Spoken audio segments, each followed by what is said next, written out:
অনেক ডিসকাশন চলছে বাংলাদেশ ক্রিকেট বোর্ডে ইলেকশনকে কেন্দ্র করে। যে আলোচনাটা শুরু হয়েছিল এখন থেকে আরো মোটামুটি বছর 2 আগে, যখন নাজমুল হাসান পাপন বাংলাদেশ ক্রিকেট বোর্ডের সাবেক সভাপতি, তিনি ক্রীড়ামন্ত্রীর দায়িত্ব পান। মনে করা হচ্ছিল যে বিসিবিতে পাপন যুগের শেষ হতে যাচ্ছে, যেহেতু তিনি ক্রীড়ার মন্ত্রিত্ব পেয়েছেন, নতুন কেউ একজন সভাপতি হবেন, এবং সেই সময়ের হট ক্যারেক্টার হিসেবে ছিলেন মাশরাফি বিন মুর্তজা সঙ্গত কারণেই। এরপর অনেক পরিবর্তন হয়েছে, সরকার পতন হয়েছে, নাজমুল হাসান পাপনরা বাংলাদেশ ক্রিকেট বোর্ডের সাথে সম্পৃক্ত নেই। তার পরবর্তী সময়ে ক্রিকেট বোর্ডে যে নাটকীয়তা ঘটেছে, এবং গতকালকে পর্যন্ত যে নাটকীয়তা ঘটেছে, তাতে পরবর্তীতে ওই পার্টিকুলার মিউজিক্যাল চেয়ারটায় কে বসবে বাংলাদেশ ক্রিকেট বোর্ডের প্রেসিডেন্সির, সেটা নিয়ে একটা দারুণ এক্সাইটমেন্ট তৈরি হয়েছে। মাহবুবুল আনাম বাংলাদেশ ক্রিকেট বোর্ডের সবচেয়ে বয়োজ্যেষ্ঠ পরিচালক, বয়োজ্যেষ্ঠ বলতে টানা কত দিন কত বছর ছিলেন সেই হিসাবে, বয়সে বেশি সেটা হিসাব না, গতকাল অ্যানাউন্স করেছেন যে আপকামিং বাংলাদেশ ক্রিকেট বোর্ডের ইলেকশনে তিনি অংশগ্রহণ করবেন না। তিনি ইলেকশনে শুধু অংশগ্রহণ করবেন না এটা না, তিনি কোন ক্লাবের হয়ে কাউন্সিলর মানে ভোটারও হবেন না। বাংলাদেশ ক্রিকেট বোর্ডের রানিং টেনুরটা শেষ করার পরই ক্রিকেটীয় কর্মকাণ্ড বিসিবির সাথে সমাপ্ত করছেন তিনি। আলোচনা ঠিক এখানটায় যদি ফুল স্টপ হয়, তাহলে নতুন করে শুরু হয় মাহবুবুল আনাম সরে যাওয়ার কারণে বাংলাদেশ ক্রিকেট বোর্ডের প্রেসিডেন্সিয়াল ইলেকশনে কারা হতে যাচ্ছেন প্রার্থী। তামিম ইকবালের নাম শোনা যায়, যদিও তিনি এখন পর্যন্ত কোথাও কোনোভাবে একবারের জন্য বলেন নাই তিনি বাংলাদেশ ক্রিকেট বোর্ডের প্রেসিডেন্ট হতে চান আপকামিং টেনিউরে। শোনা যাচ্ছে সাবেক সভাপতি ফারুক আহমেদের নাম, নানা বিতর্কিত কর্মকাণ্ডের জন্ম দিয়েছেন নানা সময় প্রত্যেকটা মিডিয়ায়। যতটুকু শুনছি যে গিয়ে গিয়ে নিজেই আসলে নিজের ব্র্যান্ডিং করার চেষ্টা করছেন, নিজেকে ভালো প্রমাণের চেষ্টা করছেন। অনেক দুর্নীতির অভিযোগ তার বিরুদ্ধে ছিল, স্বেচ্ছাচারের অভিযোগ ছিল। বাংলাদেশ ক্রিকেট বোর্ডের কাউন্সিলর, বাংলাদেশ ক্রিকেট বোর্ডের পরিচালক যারা ছিলেন, তারা তাকে ইমপিচড করেছেন এবং শেষ পর্যন্ত তাকে সরিয়ে দেওয়া হয়েছে।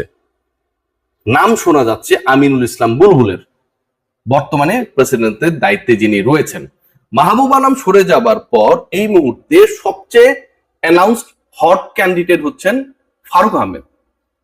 ফারুক আহমেদ কেন আমি বলছি, কদিন আগেই তিনি একটা ইন্টারভিউতে ক্লিয়ার করেছেন যে পরের বাংলাদেশ ক্রিকেট বোর্ড ইলেকশনে অংশগ্রহণের তার ইচ্ছা আছে, সিচুয়েশন বলে দিবে। এখন ফারুক আহমেদকে বা ফারুক আহমেদের এমপিতে যাদেরকে মনে করা হতো, মাহবুব আনাম তাদের একজন।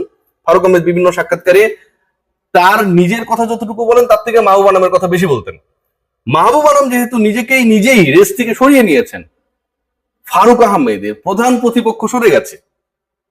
বুলবুল ভাই বলছেন যে তিনি ইলেকশন করতে চান না, তিনি বলছেন যে তিনি একটা কুইক টি-20 ইনিংস খেলতে এসেছেন, according to the statement of Aminul Islam Bulbul, right? So তিনি যদি সত্যি সত্যি ওই টি-20 ইনিংসটা, কুইক টি-20 ইনিংস খেলার কথা যেটা বলেছেন সেটাকে বাস্তবায়ন করেন, তাহলে তো পরের ইলেকশনে বুলবুল ভাই থাকবেনই না, তার কথা মতো। এটা আমার কথা না। থার্ড যে পয়েন্ট, তামিম ইকবাল খান এখনো কোথাও বলেন নাই তিনি ইলেকশন করছেন, তিনি ভোটে দাঁড়াবেন। ডিরেক্টর তিনি হলে তিনি প্রেসিডেন্সিয়াল ইলেকশন করবেন, কিন্তু একজনই বলেছে, আমিনুল ইসলাম বুলবুল বলেন নাই, তামিম ইকবাল বলছেন না, বলেছেন একজন, তিনি হচ্ছেন ফারুক আহমেদ। যা শোনা যাচ্ছে বিভিন্ন পত্রপত্রিকায় কিংবা অনলাইনে যে রিপোর্টস গুলো আমরা টুকটাক ভাবে দেখেছি, যে ফারুক আহমেদ একটা বাংলাদেশের বড় শিল্প গোষ্ঠীর সাথে একটা মোর্চাও তৈরি করে ফেলছেন, যেখানটায় তাকে সাপোর্ট দেওয়া হবে, এবং সেই সাপোর্ট দিয়ে বাংলাদেশ ক্রিকেট বোর্ডের ওই হট সিটটায় তিনি আরো একবারের জন্য বসবেন। তিনি দেখিয়ে দেবেন যে তাকে তার বিভিন্ন স্বেচ্ছাচারের যে ঘটনাগুলো ঘটেছিল তার প্রেক্ষিতে তাকে যে সরানো হয়েছিল, তিনি আবারও সেখানটা ফিরে এসেছেন। জাহাঙ্গীরনগর ইউনিভার্সিটির কোনজন ভিসি ছিল, কি যেন নাম, সরানোর পরেও তিনি আবার হয়েছিলেন। So he is ultimately challenging the running government, যারা তার এই স্বেচ্ছাচারের এগেইনস্টে অ্যাকশনে গিয়েছিল। মাহবুবুল আনাম সরে যাওয়ার কারণে ফারুক আহমেদের সেই পথটা অনেক বেশি সহজ হয়েছে to establish himself as a candidate. What about Aminul Islam Bulbul, what about Tamim Iqbal Khan? দেখুন, এই দুজনকে আমরা যেভাবে আলোচনা সমালোচনা করি না কেন, এরা কিন্তু এন্ড অফ দ্য ডে ভদ্রলোক। বুলবুল ভাই কোথাও গিয়ে এরকম অটোক্রিটিক কর্মকাণ্ড করছেন, এটা কেউ বলতে পারবে না। ক্রিকেট বোর্ডের রানিং লিডারশিপে যারা রয়েছে কেউ বলতে পারবে না। বরং তিনি চেষ্টা করছেন সাস্টেইনেবল ডেভেলপমেন্ট করে বাংলাদেশের ক্রিকেটকে একটা সঠিক পাথওয়েতে নিয়ে যাওয়ার। হয়তো তিনি দেশে প্রপারলি থাকতে পারেন না, ফ্যামিলি এনগেজমেন্টের ব্যাপার থাকে, হয়তো তিনি অনেক ক্ষেত্রে অনেক অর্গানাইজারের সাথে অনেক বেশি ইউজ টু না বাংলাদেশের ক্রিকেটে, দীর্ঘ সময় অ্যাবসেন্সের কারণে সেটা স্বাভাবিকভাবেই হবে, কিন্তু the goal he has set প্রত্যেকটাই কিন্তু আমার কাছে মনে হয় যুগোপযোগী। ফারুক আহমেদের গোল যেখানটায় হচ্ছে বিভিন্ন কোম্পানিকে কাজ দেয়া, অযাচিত ভাবে অর্থ খরচ করা, সুইমিং পুল নির্মাণ করতে হবে বিসিবির মাঝখানে, ওইটা নিয়ে পরিদর্শন করে সম্ভাব্যতা যাচাই করা, ব্যাংক ট্রান্সফারে কিভাবে কোন ব্যাংকে কয় টাকা দেওয়া যায় এগুলো নিয়ে মাথা ঘামানো, সেখানটায় বুলবুলের পুরো কর্মকাণ্ড হচ্ছে এক্সেলেন্স সেন্টার ডেভেলপ করা যায় কিনা, ফ্যাসিলিটিস বাড়ানো যায় কিনা, গ্রাউন্ডস এবং উইকেটের মান বাড়ানো যায় কিনা, দুর্নীতিমুক্ত ক্রিকেট করা যায় কিনা, বাংলাদেশের আম্পায়ারদের উন্নত করা যায় কিনা, সেই পরিকল্পনা। মানে একবার ভেবে দেখুন, ফারুক কিন্তু এগুলো ধারে কাছে ছিলেন না। সো এরকম একজনের সাথে যখন ফারুক আহমেদের মতো একজন ক্যান্ডিডেট মোটামুটি অ্যানাউন্স করেছেন, আমি আবারও বলছি কদিন আগে আমরা দেখেছি ইন্টারভিউতে, তখন কিন্তু এটা খুবই অ্যালার্মিং। বাংলাদেশ ক্রিকেট কোন পথে? হোয়াট অ্যাবাউট তামিম ইকবাল খান? আপনারা বুকে হাত দিয়ে বলুন তো যে তামিম ইকবালকে ক্রিকেট বোর্ডের প্রয়োজন নাই? কেউ বলতে পারবে না। Definitely Tamim Iqbal is very much needed to the cricket board. সেটা যেই রোলেই হোক, সেটা সেট হবে অন্য জায়গা থেকে, কিন্তু তামিম ইকবাল খানকে বাংলাদেশ ক্রিকেট বোর্ডের দরকার। ভদ্র মানুষ এই যে Tamim Iqbal, Aminul Islam Bulbul, never ever they are announcing that we are the candidate in the upcoming election, যেটা করছেন ফারুক আহমেদ।